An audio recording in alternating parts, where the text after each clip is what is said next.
અલૈયા ગામ છે, સ્વામિનારાયણ મંદિર. આ અલૈયા અને મોડા એમ બોલાય. અહીંયા સ્વામિનારાયણ ભગવાન આ પધારેલા અને આ જગ્યાએ સભા કરેલી. અને અહીંયા ઘણી વખત મારે પધાર્યા છે. આ જગ્યાએ સભા કરેલી એના પ્રસાદની જગ્યા પર મંદિર છે, અલૈયા મોડા કહેવાય.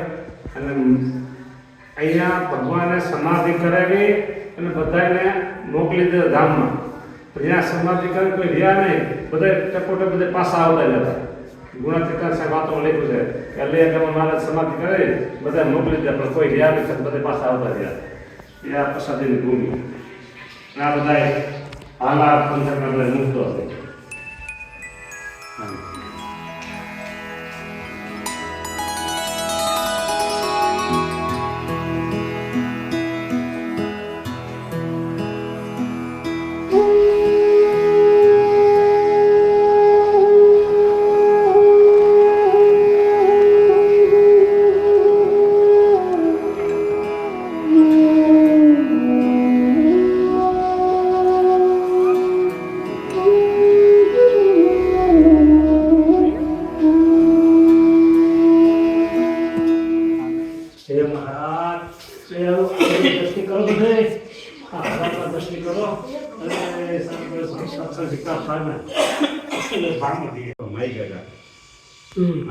લાજીમાં ડાકો એટલે ભગવાન લાજીમાં જાય પણ પછી એનો એક દીકરો હતો ને એ ભગવાનને હોપી દીધો પાલો કરીને પછી પાલો. હા, એટલે આ 3 દિવસથી દૂધનો કટોરો લઈને ઉભો રહ્યો હતો એ રાજજી. ત્યારે ભગવાને પીધું. હરિલીલા કલ્પતરુમાં આવ્યા.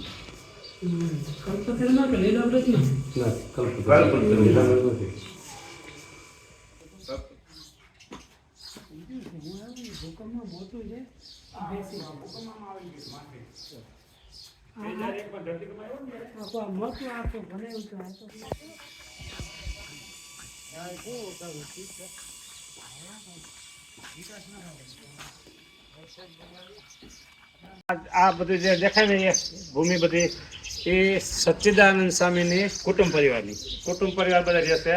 અને આ સચ્ચિદાનંદ સ્વામીની જન્મભૂમિ. હા, મોડા ગામ જે સત્સંગમાં સ્વામિનારાયણ સંપ્રદાયમાં સચ્ચિદાનંદ સ્વામી બહુ મોખરે કહેવાય છે, ઐશ્વર્યશાળી હતા. અને એમની આ જન્મભૂમિ. અને આ જે પથ્થર છે ને, આ ડેરીને નીચેના પથ્થર, એ પથ્થર ઉપર સ્વામિનારાયણ ભગવાને દાંતણ કર્યું, સ્નાન કરેલું. કેટલી વખત અહીંયા ભગવાન આવ્યા? 6 વાર આવ્યા ગયા. 26 વાર ભગવાન આવ્યા છે.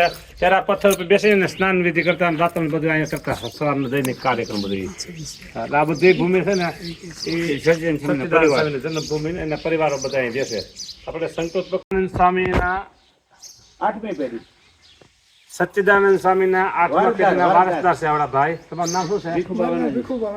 ભીખુભાઈ વનાજી. સચ્ચિદાનંદ સ્વામીના પરિવારના 8મી પેઢી. અને આ સાચી સચ્ચિદાનંદ સ્વામી જન્મભૂમિ આવડી.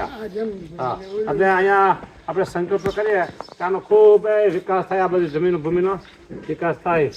મહારાજ સત્સંગનો ખૂબ વિકાસ થાય.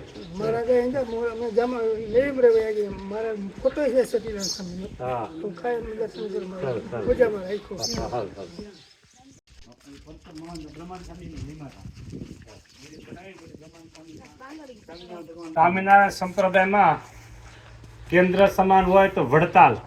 અને એ વડતાલ મંદિરના પહેલા મહંત સદગુરુ અક્ષરાનંદ સ્વામી, એ અક્ષરાનંદ સ્વામીની આ જન્મભૂમિ. આ વર્ડો છે, આ બધી છે જે આ દેખાય એ બધી સચ્ચિદાનંદ સ્વામીની, અક્ષરાનંદ સ્વામીની જન્મભૂમિ છે. અને આપણે એવો સંકલ્પ કરીએ, બધા સારા સત્સંગ બધા સંકલ્પ એવો કરે કે આ જમીનનો ખૂબ વિકાસ થાય, ખૂબ વિકાસ થાય, ખૂબ વિકાસ થાય. બરાબર. અને અક્ષરાનંદ સ્વામી અને સચ્ચિદાનંદ સ્વામી આ મોડા ગામના, આ મોડા ગામ છે. આ બધી ભૂમિ બધી એમના જન્મસ્થાને આ બધી આ ભૂમિ છે એમની. અને આ રૂપારેલી નદી છે. આ નદીમાં સ્વામિનારાયણ ભગવાન અને અક્ષરાન સામે સચ્ચિદાનંદ સામે એ બધા આમાં સ્નાન કરેલું છે. આ રૂપારેલ નદી છે. પ્રસાદીનું. હવે આપણે અંદર જઈએ. આ ઓરડો આ નદીમાં છે ને આગળ ડેમ છે ને અમારે સભા કરી બે હતા આ જ નદી ઉપર પુલ બને ને તમે આપણે આવ્યા ને અંદર આમથી એ પુલ ઉપર આમ ડેમ છે એની બાજુમાં સભા કરી ગયા કે કીર્તન ભગત કયો તમે લઈ જતા રહે કાલથી ભગત હા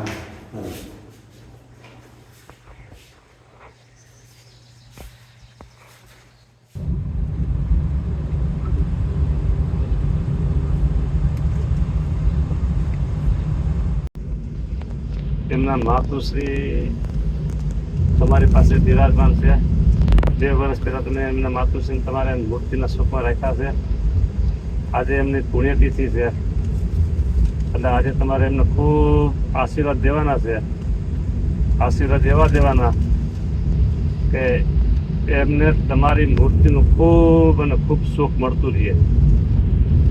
અને પાછળ હિમાંશુભાઈ ધોળકિયા પરિવાર હતા એ તો દયાળુ તેમને પણ ભજન ભક્તિનું બળ મળે અને બધાને એમ થાય કે ના આપણા માતુશ્રી એ મહારાજની મૂર્તિના સુખમાં આનંદ કરે છે. બસ એમને એવા આશીર્વાદ દેજો અને માતુશ્રીને ખૂબ તમારી મૂર્તિનું સુખ આપજો.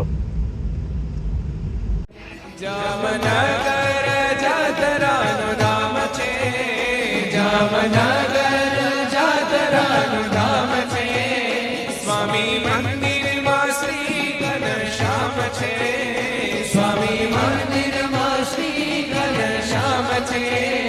દીધો પરચો પોષ સુધી એકાદશી પ્રભોજી સ્વામી નારાયણ સત્ય છે. હારે દીધો પરચો પોષ સુધી એકાદશી પ્રભોજી સ્વામી નારાયણ સત્ય છે. વિપ્ર કન્યા ઝવેરબાઈ નામ છે. વિપ્ર કન્યા ઝવેરબાઈ નામ છે. કચ્છ પિયર ને સાસરું ગામ છે. કચ્છ પિયર ને સાસરું ગામ છે. ભાવે ભજતી કલડી નિત્ય પ્રભોજી સ્વામી નારાયણ સત્ય છે. હાર ભાવે ભજતી કલડી નિત્ય પ્રભોજી સ્વામી નારાયણ સત્ય છે. મૂર્ખ લોકો આ વાત નહીં માને. મૂર્ખ લોકો આ વાત નહીં માને.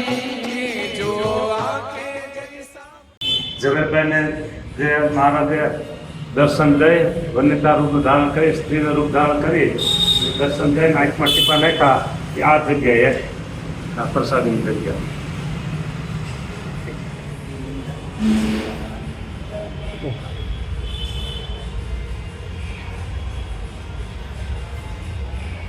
બે જાતિ લઈ લો.